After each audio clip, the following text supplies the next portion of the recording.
everyone, welcome to Medical Dialogues, your daily dose of health and medical news. I am Dr. Nandita Mohan.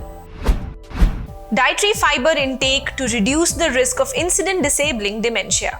A Japanese study published in the Nutritional Neuroscience reports dietary fiber intake, especially soluble fiber, was inversely associated with the risk of disabling dementia in a general Japanese population. What is this dietary fiber that we're talking about?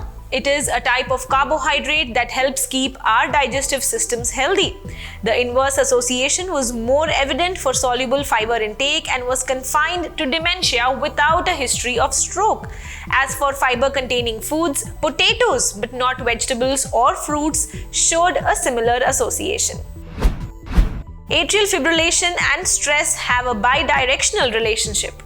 The diagnosis of atrial fibrillation is often associated with increased anxiety, psychological distress, and suicidal ideation.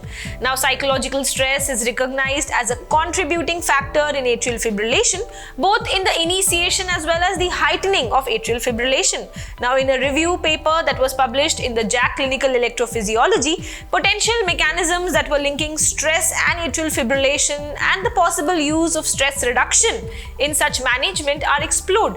According to the review, stress as well as negative emotions are often accompanied by modified risk factors, and the potential treatment options to reduce risk as a part of its management included further study into anxiolytic and antidepressant therapy. It also included mindfulness-based stress reduction and yoga.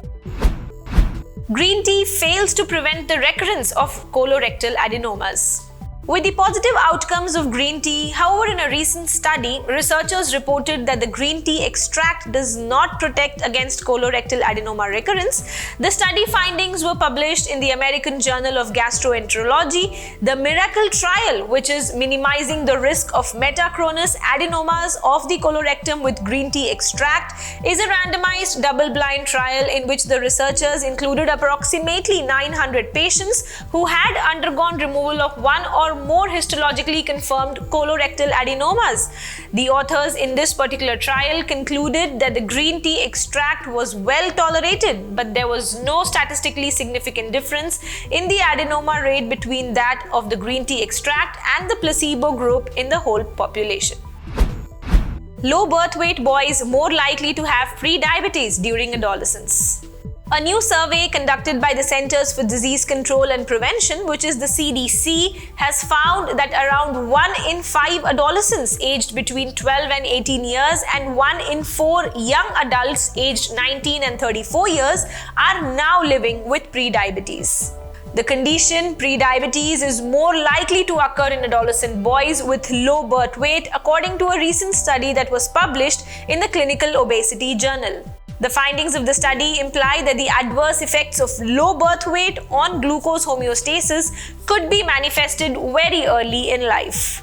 However, the higher odds of prediabetes among low birth weight adolescents who are male or who have overweight or who are obese underscore the heightened need for prediabetes screening of these particular subgroups.